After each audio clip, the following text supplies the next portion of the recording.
Ok. Ok.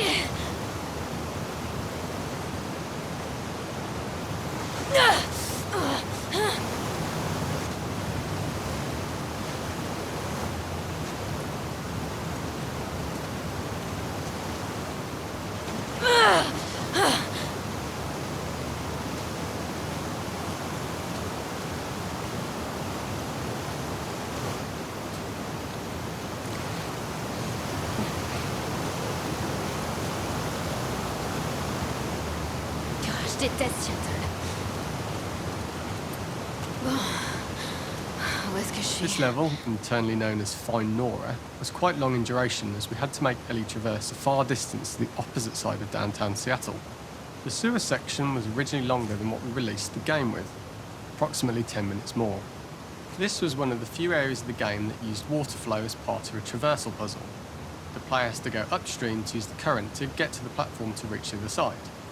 We mostly cut this mechanic game-wide, however it remained in essence in the section of swimming to the aquarium as Ellie when you were avoiding the waves.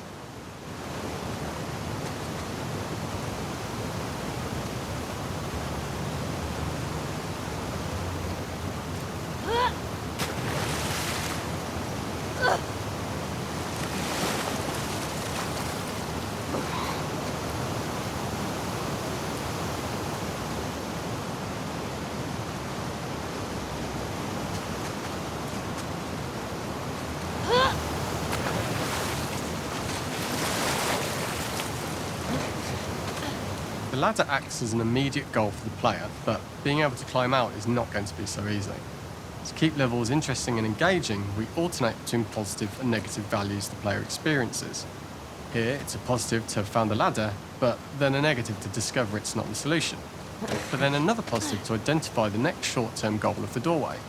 By alternating between these opposing values, we give players what they expect, but not how they expect it.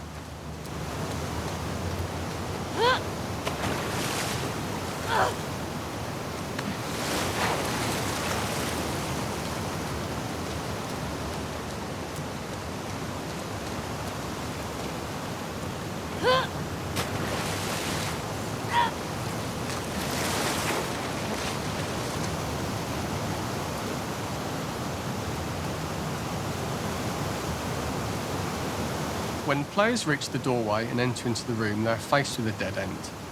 The real reason for this dead-end room is that on the reversal when exiting back out of the doorway, players are faced with the route onwards. A pipe that they'd not been able to see when they were swept past it on the way in, and something that was hidden from view when on the side platforms. The intention here being that the only option is to go off the standard path in order to search for a way out. Qu'est-ce qu'on a ici?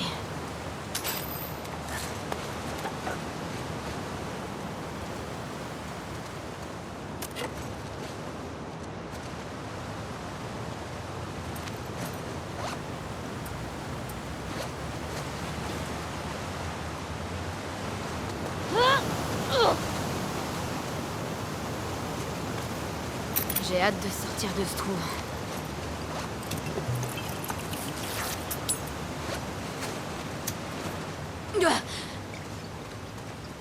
Throughout the rest of the level, we also used light to indicate to the player that they were heading in the right direction. At each turn, however, we blocked the direct route forward. Players would know that they just have to keep finding alternative paths, promoting those feelings of being desperate and trapped.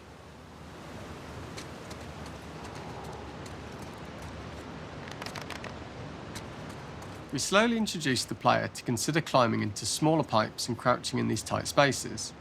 This is to slowly build up to, and encourage, the player to climb into such a small pipe that they'd have to be crawling on their stomach, which is something that the player previously may not have recognised as a playable space, let alone the desired route they need to take. Je dois continuer à monter pour ressortir. We added a tiny space just to reward the player's exploration with a pick-up item, and we made sure it was something that made sense that you'd find in this area. A canister and all the garbage that had been washed into the sewers from the surface.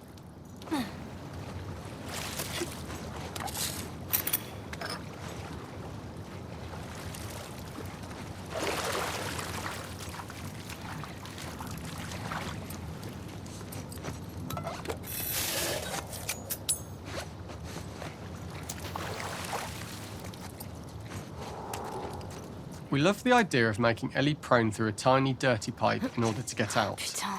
as it was a great opportunity to use our prone mechanic. The unique camera pas le setup moment was de craquer, created to Ellie. support crawling in these pipes, as the standard prone camera is much higher above the player.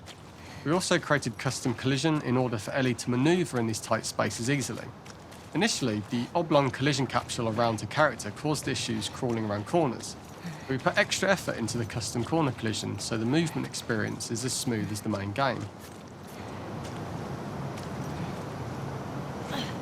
In order for the player to feel cramped, claustrophobic and desperate, we'd been enforcing the traversal mechanics that allow for a tight environment which promote these feelings. We introduced the use of the squeeze through so that we can keep the player feeling enclosed and tight, but without repeating the same geometry. Here we change from low ceilings with wider walls to high ceilings and tight walls to change up the spatial pacing and keep the level from repeating itself.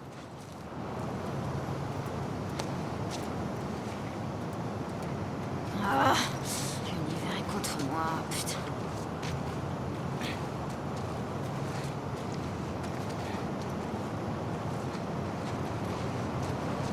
Ce serait vraiment la merde de crever ici.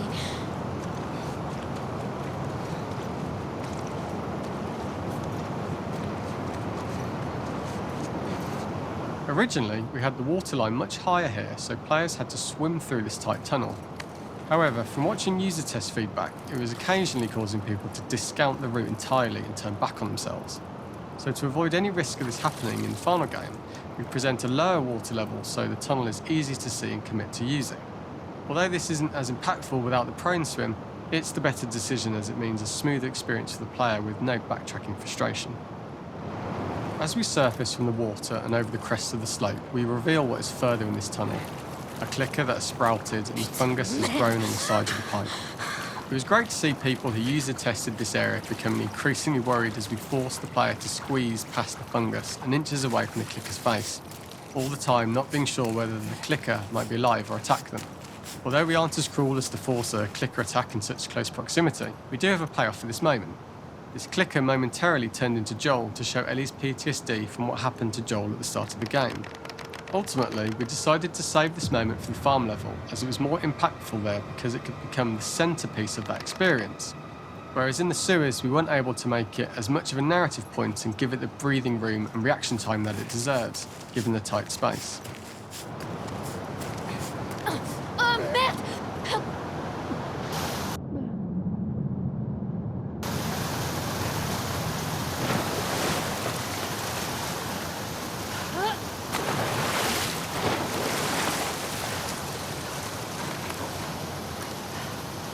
For the final section, we eventually opened you out into a wider area as you traverse through such tight spaces leading up to this. So changing the environmental pacing makes it begin to feel like we're coming to the end of Ellie's ordeal. An earlier iteration used the current that we'd shown at the start for a slightly tougher traversal puzzle to conclude the sewers. The ladder was clearly visible from most of the area, but the player was faced with a fast-flowing torrent of water they couldn't cross. If the player attempted to jump into the water, they were not able to swim across the ladder due to the water's speed. But instead, they had to traverse the pipe running along the top of the space in order to get across the water.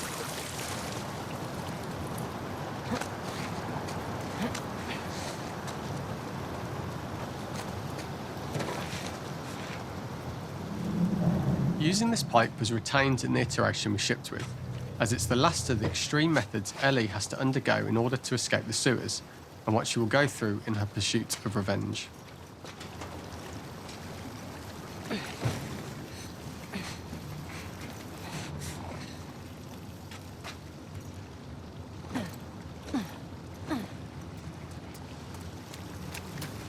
The last ladder climb is quite lengthy, and although we could have trimmed it down to a shorter climb, we liked how this last segment of the journey built anticipation for whether there was success at the top or not after all you've been through.